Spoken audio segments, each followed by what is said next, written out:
Hello, ladies and gentlemen, and a very warm welcome to Evolving Consciousness. Today's video, we are going to talk about the death of fear. Some of you would have been intrigued by the title of the video, and some of you would have been captivated by the person who was was displayed in the thumbnail of the video. Either ways, today's video is going to be deep, intense, and is also going to test your understanding.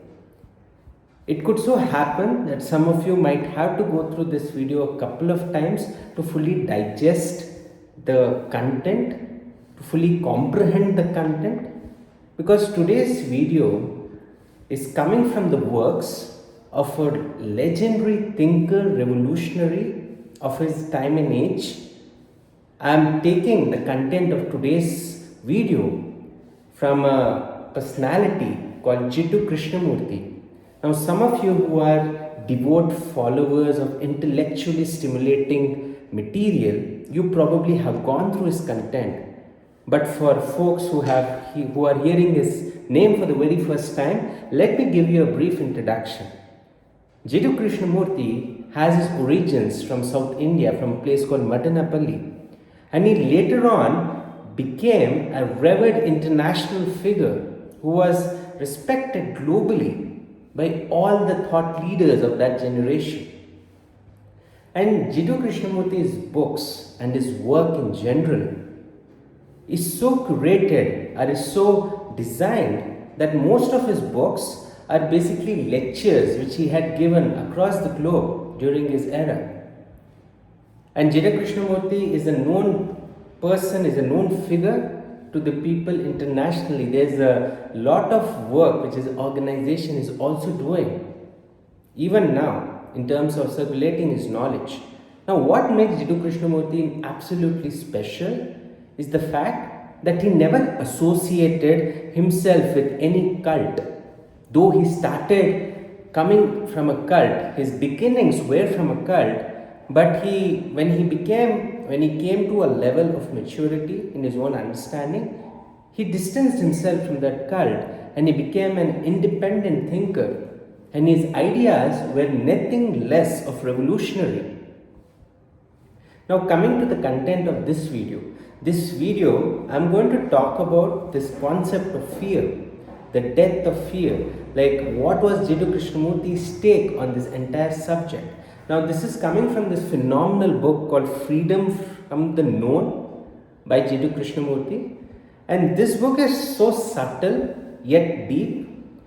And one thing you will notice, if any of you have read Jiddu Krishnamurthy's work, and if you get inspired to read his work after looking at this video, you will notice one thing very evident, that his books, his content will steadily strip away all the mental conditioning which we are so accustomed to. It will strip the layers of your mental conditioning naked. And you will begin to realize that the belief systems, the dogmas, the patterns of thought processes, which I was sort of thinking from such a long time, you will begin to question them. The premise of his teachings, of his work, can be summed up in two words. Word number one is observation, and word number two is question. Jiddu Krishnamurthy doesn't preach philosophy. He essentially disintegrates every layer of thought which every human being naturally has, and towards the end of it, you will have a lot of logical understanding of what these thought layers are, of the very basis of thoughts in general. Now, coming to the focus of this video, we are going to talk about what was Jiddu Krishnamurthy's take on fear. Now, to begin with, in this chapter, in this book called Freedom from the Known, Jiddu Krishnamurthy starts by asking everyone that the very fact, every human being, he says that every human being is chasing something. And you'll realize that everything that you're doing, whether you like it or not, is inherently selfish. The so-called selfish people who think they are doing for others, or they are engaged in philanthropic activities, even these people are doing it because they feel a sense of satisfaction. They have an inherently selfish agenda. And he says there is nothing wrong to be selfish. What is wrong is to be selfish and not admit it. He says that it's not possible to be unselfish, absolutely. Even if you are engaging in philanthropic activities, even if you are serving the society selflessly, by so-called selfless means, you're doing it because you get a sense of satisfaction. And that sense of satisfaction is rooted to the self. So essentially it is selfish. The funny aspect about Jiddu Krishnamurthy's work is that it sort of unravels the different layers of hypocrisies various dogmas and cults have inherently built within us. Now he talks about this concept of fear. He says that the number one reason why we crave a position in society, why we crave a certain title, is the fact that we have a belief system which says that you need to have a title to be respected in society, and if you don't have that title, you will be kicked around. I suddenly got a very insightful thought, thinking that if you were the only person in this planet, do you think the titles, the achievements, the accolades would be of as importance and significance as they are today? Probably not, right? And he says that if you carefully observe this emotion called fear, it is never abstract. To the contrary, it's always relational. Fear of losing something, fear of losing the job, fear of losing the relationship, fear of what your neighbors think of you, fear of what the world has an opinion about you, fear of being judged, fear of being talked about.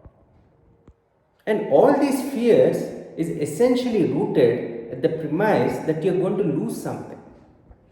Imagine a person who is absolutely alone in the world. Now there will be another complexity of fear, the fear of loneliness.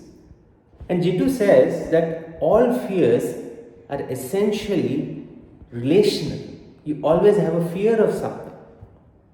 And the second part, when he is firstly trying to take our attention towards these subtle fears, and he says that the so-called saints, the so-called spiritualists, they also are as similar to a materialist. Reason being, they are also concerned about their prestige. They are also concerned, they also have anxiety if their needs are not met, if their respect is hindered or downgraded. He's giving a great comparison, a funny comparison. He says, a saint who is obsessed about his title, about his entitlement, is similar to a chicken who is full with anxiety and the thought of the fact that he's going to get slaughtered in a given course of time is as significant as the saint who is anxious for his prestige and status. And then he talks about the ways human beings try to escape the fears. How many of us can look at the fear in the eye without forming any kind of judgment, without forming any kind of resentment, hurt, but observing the fear without any judgment, he says, is the beginning of intelligence. Just think about this thought. It is a little bit deep to comprehend and understand. And if you are someone who has read Jiddu Krishnamurthy's work for the very first time, the chances are that half of the thing you won't understand. Half of the thing will just move out of your head. Like, what is this man trying to say? And they would require a couple of readings to fully get to the depth of what he's saying. If you are a fan of Sandeep Maheshwari and the spiritual content which he shares on his YouTube channel, you will realize, and you probably have heard him tell this, he said in one of his interviews that there are two people who served very instrumental in his own spiritual understanding. One was Jiddu Krishnamurthy and another was Ramana Maharishi. Now both these people are titans in themselves. And one thing you'll realize about this deep sense of observation and this intellectual way of approaching life and sort of unraveling the different layers of conditioning You will start to laugh at your own thought processes. You will start to laugh at your own conditions. Now, Jiddu goes in this process of fear. So, first he's talking about the different layers of fear. He always says there's something very beautiful. He says that fear is always about some object, is always about some outside thing. Fear is never abstract. Fear of losing a job, fear of losing a relationship. Fear is essentially something which is dependent on an object. The same way desire is. Desire is essentially a complete amalgamation of a feeling, but the objects of desire keep changing. The same is with fear. Now he says that fear, can fear exist in the now? He says fear is mostly something to do with the past or a fear of anticipated future. You probably are scared of something which has happened in the past, and when you project that past into the future, you're scared of that particular event. He says that fear cannot exist in the now. Can you think about it? Can you think about the fear in the now? You're watching this video, and as you're listening to me, you probably have nothing to fear. Nobody is threatening you. Nobody is creating a feeling of discomfort in the now. But the fear only arises when you revisit the past or when you project something in the future. And he says that carefully understand what is fear. He says, I'm not asking you what you're scared of. Instead, I'm asking you what is fear. And he gives a very beautiful definition of fear. He says, fear is essentially nothing but moving from certainty to uncertainty. Moving from certainty to uncertainty. This can be only one definition of fear, and this is this. And when I applied this definition to all the fears which I have, it so beautifully fit in. The reason it fit in is, if you carefully observe our own life, if you carefully look at the kind of fears we all are plagued with, it's mostly a fear of uncertainty.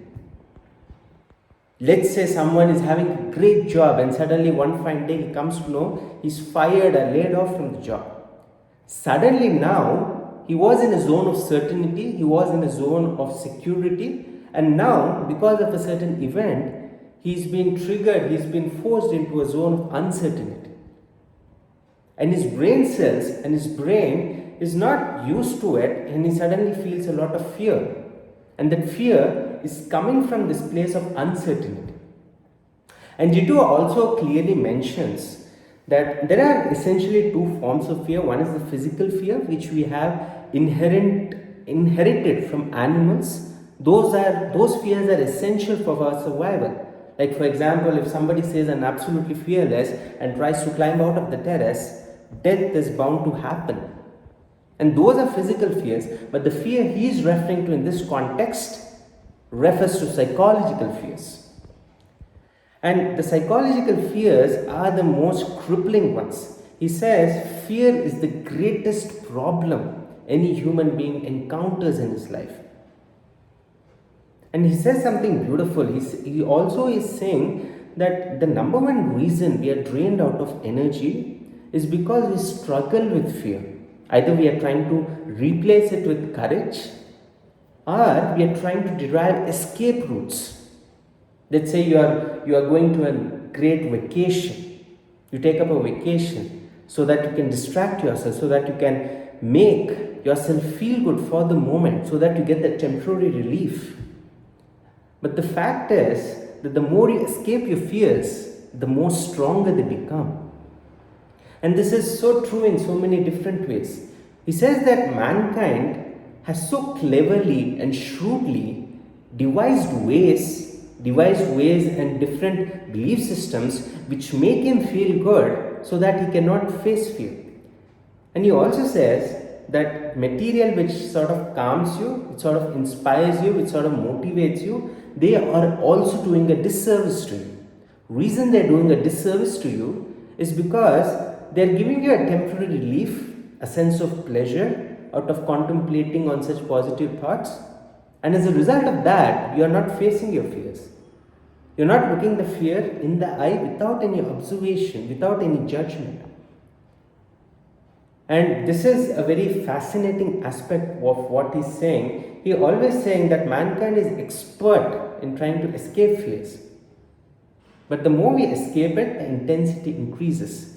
And he says this, he talks about the dynamics of thought, memory, and time. To understand the fact that fear cannot exist in the now, in the present moment, we need to understand the dynamics of thought, memory, and time. There's an example which he gives that let's say that you fell chronically ill 2 years back, and now you are perfectly fine. In the now, you're perfectly fine, you are in great health, there's nothing to worry about in terms of your health. But suddenly you are reminded of that memory which happened 2 years back, and automatically you start feeling fear. What if I fall ill again? I need to be careful. Some event happened in the past and you are projecting the future. You're projecting the same event which happened in the past in the future, and you're scared the same things might happen. So essentially, Jiddu is saying that this fear in itself is because we have fragmented time into these two parts, past and future. And he also says that without thought, they cannot be, normal functioning is not possible. We need to do our daily tasks, we need to work on our jobs. And this fact about thought, if you carefully observe, thought is nothing new. Think about it. Can you think something new? You might say, yeah, I can think something new. I can think of things which I have never thought before. But I would like to humbly ask you this. What you consider new, or what you are considering as a new thought, is coming out of that memory bank which has different things, and what you are saying as new is essentially new ways of connecting different thoughts which are essentially old. The so-called creative breakthroughs, even the so-called creative breakthroughs, there's nothing new about it.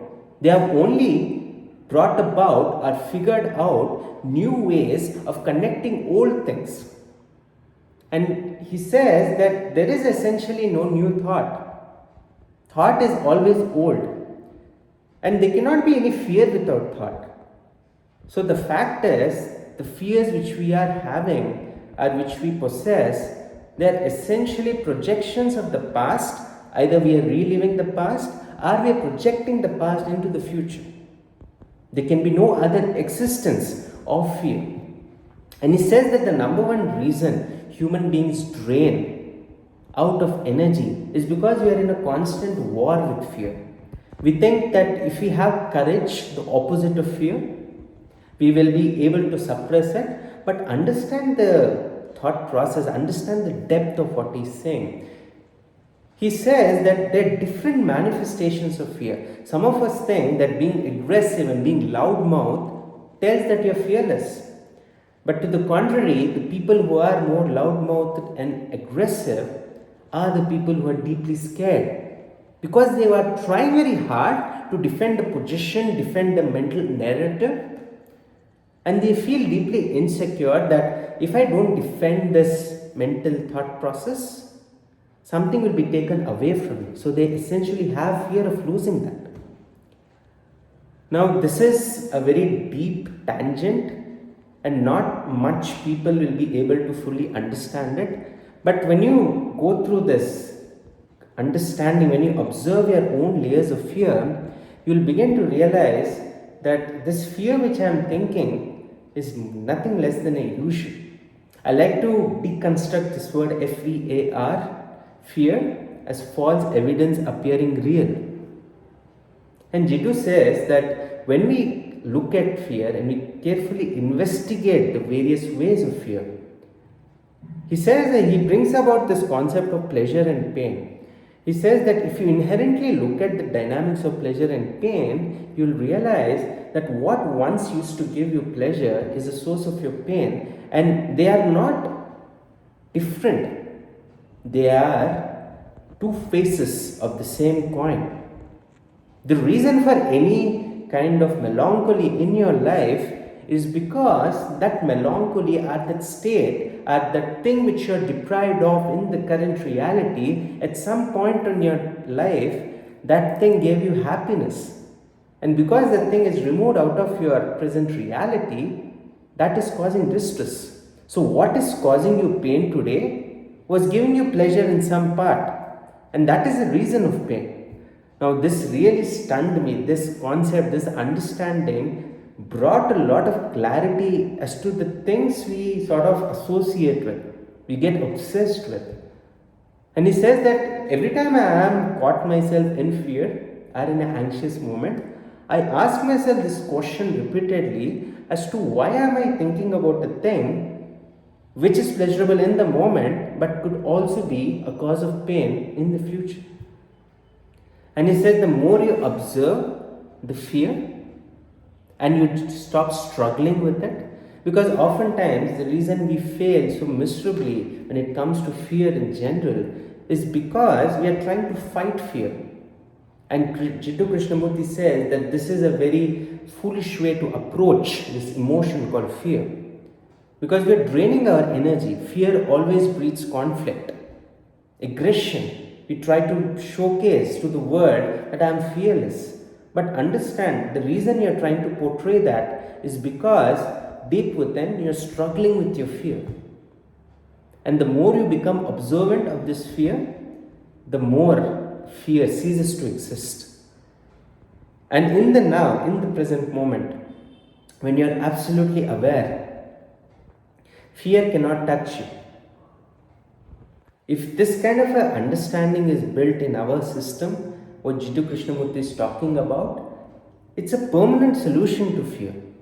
Because there are so many ways you can tackle fear. You can motivate yourself with positive content.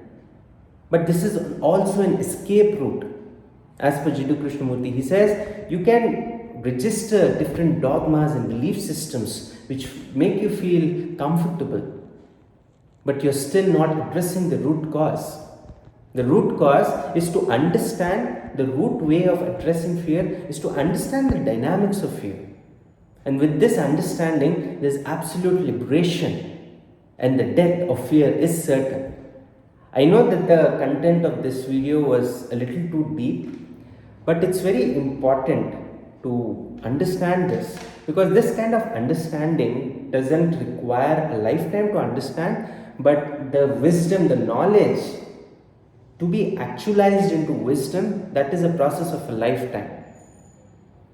Thank you so much for your time on my video. I really hope you got a lot of value out of this video. And there is a couple of instances, probably few things which I told in this video, probably you didn't understand that, but I will encourage you to consciously go towards the content of Krishnamurthy's work, because his work is nothing less of phenomenal.